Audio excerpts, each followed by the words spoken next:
Ini tamparan buat orang seperti Anies Baswedan. Menurut saya dengan nama besar Anies dan beliau menyadari itu, ya sudah, ini momen paling tepat untuk membangun Partai partai baru, sendiri. guys. Bismillah, assalamualaikum guys.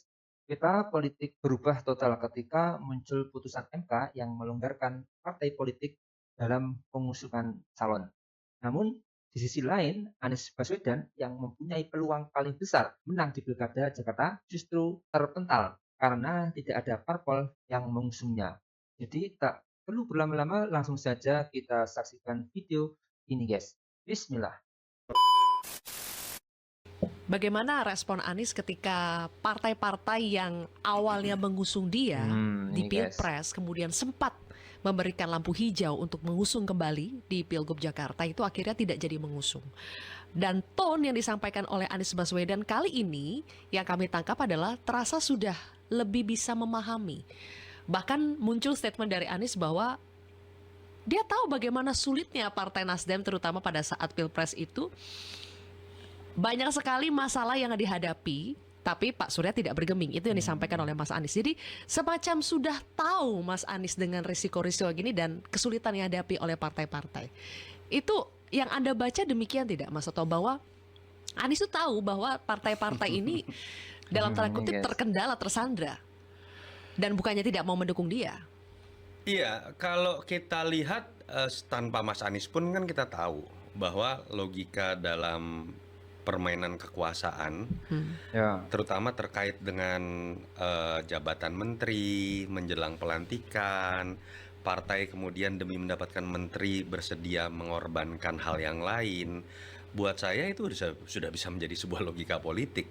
Ketika kita tahu Anies ini dianggap tidak nyaman buat Prabowo dengan Jokowi dalam konteks masa depan politik termasuk 2029, partai-partai yang ingin masuk dalam koalisi Prabowo Gibran ya tentu saja logikanya, lu jangan dukung ya orang-orang yang kita nggak mau, kira-kira gitu kan.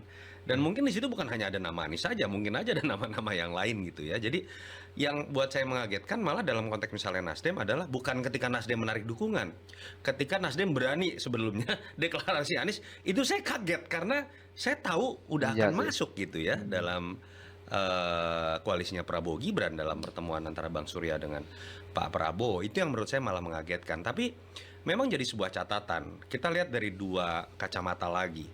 Di satu sisi ada yang mengatakan bahwa partai-partai ini membentuk sebuah oligarki dan dengan mudahnya menendang orang-orang yang kemudian sebenarnya disukai oleh publik, punya trust publik besar seperti katakanlah Anies Baswedan, karena kemudian mereka yang menentukan prasyarat threshold tadi, mereka dengan mudahnya menendang. Kan kira-kira itu yang membuat Anies terlihat terzolimi tanda kutip gitu ya. Tapi orang-orang seperti Fahri Hamzah kan juga melihat pada kacamata yang berbeda. Ini tamparan buat orang seperti Anies Baswedan. Kalau Anda merasa trust diri Anda besar dan Anda tahu ada aturan threshold yang menempatkan posisi partai menjadi sangat penting dalam pencalonan, Anda masuk partai.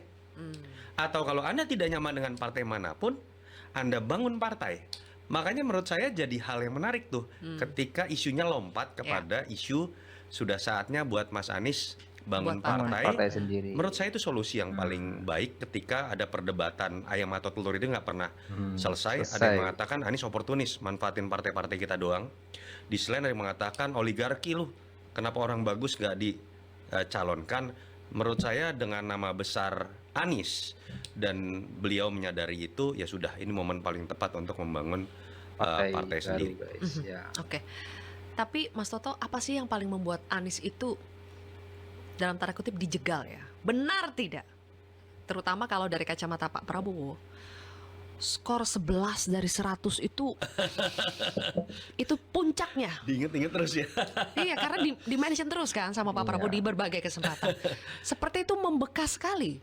Benar tidak itu di mata Pak Prabowo itu penghalang terbesar Anies? Buat saya Pak Prabowo kita nggak bisa lihat hubungannya dengan Mas Anies hanya sebatas pada momen debat Pilpres.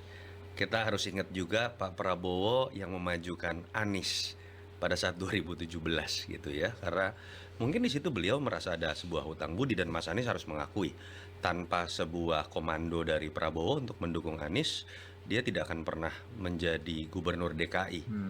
Dan itu juga yang saya harus akui, apakah jasa Prabowo tidak besar terhadap orang lain seperti Jokowi tanpa persetujuan Prabowo dengan Ibu Mega saat itu, yang namanya Jokowi nggak jadi gubernur juga, nggak ada tuh cerita tentang menjadi presiden Mulyono dan lain-lain gitu misalnya ya.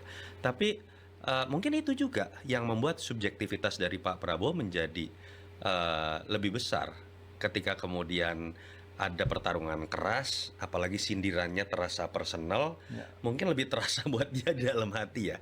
Orang-orang yang bisa membuat dia lebih sensitif adalah orang-orang yang pernah dia dorong. Salah satunya Anies, termasuk Ahok. Kalau Ahok kemarin jadi lawannya juga di Capres, saya yakin lebih sadis lagi mulutnya tuh kalau debat gitu ya dibanding Anies.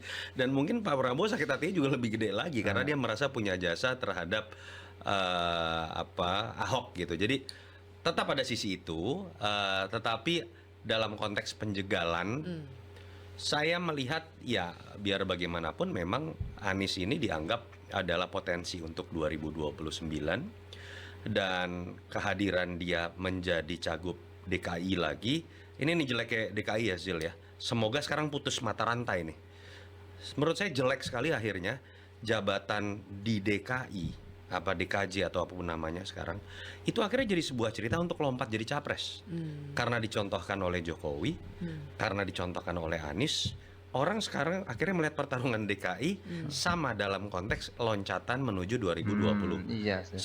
Makanya saya berharap yang menang di pilkada DKJ ini bukan orang yang punya ambisi untuk 2029.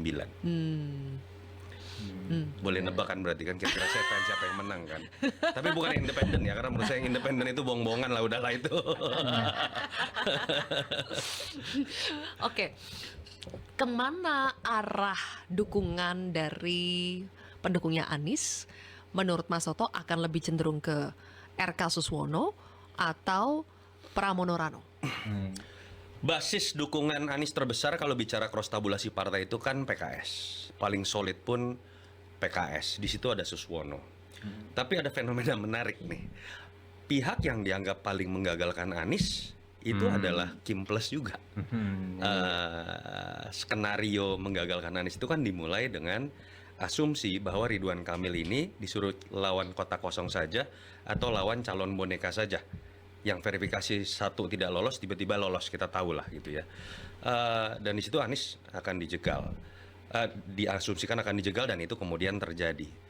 Jadi menurut saya rasa sakit hati ini juga muncul di sebagian basis pemilih PKS. Yang mungkin sebagian diantaranya kalau kita bicara DKI ya, merasa Anies lebih besar dibandingkan partainya.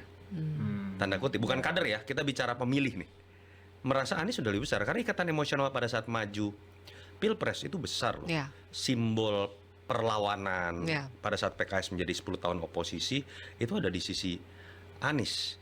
Nah itu yang menurut saya menjadi menarik ketika kemudian Pramono Anung dengan Sidul dua-duanya merah loh. Tapi nuansanya nggak merah-merah banget. Beda dengan kalau misalnya Edi Prasetyo misalnya, atau kita bicara kader-kader lain yang memang Eriko Sotarduga, Masinton Pasaribu kalau Jakarta, Putra Nababan. Mas Pram betul sosok yang lama banget sudah bahkan sekjennya PD Perjuangan, tapi kan belakangan orang ngelihat dia malah sebagai orang Jokowi. Tanda kutip sisi teknokratnya lebih kelihatan dan hubungan dia dengan semua partai itu bagus. Yang kedua bukan Rano Karno, Sidul. Dul itu milik Jakarta, Jakarta kalau tanda kutip orang bilang gitu ya. Dan itu yang menyebabkan menurut saya ketika dua sosok yang dimajukan, kita tahu surveinya rendah sekali, tanda kutip ya. Menurut saya jangan-jangan alasannya adalah itu. Ketika terlalu merah, ketika Ahok yang dimajukan, surveinya tinggi. Tapi segmennya terbatas. Akan mentok di angka tertentu. Tapi ketika bicara Pramono Anung, kemampuan dia bernegosiasi di level elit, di level influencer, di level orang-orang yang dianggap berpengaruh, itu sangat besar karena dia agak borderless, apalagi dengan kapasitas dia sebagai sekap. Di level bawah ada yang namanya Sidul, mau masuk ke Betawi, ke Tionghoa, ke Jawa, ke Sunda, Dul itu milik bukan hanya Jakarta bahkan ditonton dengan rating tertinggi seluruh Indonesia ya gitu ya. Walaupun PR tuh menurut saya, orang taunya bukan Rano Karno. Rano Karno yang tahu cuma sampai umur kita sih terakhir. Coba tanya Umur lu. umur lu sama lah.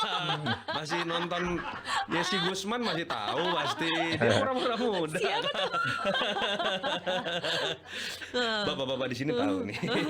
Tapi itulah kekuatan buat Sidul Aha. yang jangan-jangan bisa menjadi efek kejut. Karena kan masih jadi pertanyaan nih. Ketika niatan awalnya memajukan RK dengan 15 atau 16 partai itu melawannya calon boneka atau kota kosong, artinya jangan-jangan Kim Plus belum pernah berpikir serius untuk bertarung. Belum pernah berpikir mengenai membangun logistik dengan serius. Bagaimana berpikir mengenai membangun jejaring secara serius. Karena ketika skenario awalnya adalah melawan kota kosong atau calon boneka, tinggal suruh Ridwan Kamil atau Kang Emil keliling-keliling, harusnya hampir pasti menang. Itu yang jadi pertanyaan sekarang. Beneran niat nggak? Makanya saya kasihan dengan Kang Emil. Yang dari awal saya selalu mengatakan, Kang Emil maju saja di Jawa Barat. Sudah pasti, jangan karena tiba-tiba ada keinginan dari kelompok yang merasa lebih berkuasa dibanding partai yang lain, Anda dikorbankan. Dan ketika kemudian dijanjikan lawannya enteng, lawannya kita yang setting juga, dan ternyata kan ada sesuatu yang tidak terduga, korbannya Kang Emil sendiri.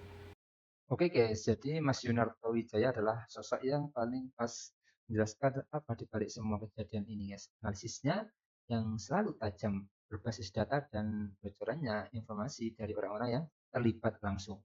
Jadi jangan heran kalau banyak tokoh politik itu berguru kepada Direktur Eksekutif Tata Politika ini. Memang relevan, Mas Toto tadi mengatakan kegagalan Anies maju di Pilkada DKI itu merupakan sebuah tamparan keras buat Anies ke depannya. Memang ada yang bilang dan mengatakan bahwa Anies itu mau enaknya saja, tiba-tiba minta dijadikan pemimpin negara dan pemimpin daerah, tapi tidak mau ikut berjuang menjadi kader. Dan sekarang pengikutnya pada ribut di luar sana. Tentu saya tahu pendukung Anies sangat kecewa dengan apa yang telah dilakukan oleh PKS, khususnya PKB dan Nasdem dalam proses pencalonan Anies sebagai Cagup DKI Jakarta 2024. Jadi tepat apa yang dikatakan Mas Yunarto tadi, bahwa Anies memang harus segera membuat partai sendiri sebagai cara mengobati kekecewaan pendukung-pendukungnya. Dengan partai baru itu tentunya di tahun 2029 nanti bisa menjadi kendaraan Anies untuk maju di Pilpres 2029 ataupun di Pilkada seperti itu. Jadi mungkin itu guys yang bisa saya jelaskan untuk kali ini. Bagaimana menurut kalian soal video ini? Tulis komentarnya di bawah ini ya guys. Saya izin pamit dulu. Wassalamualaikum warahmatullahi wabarakatuh.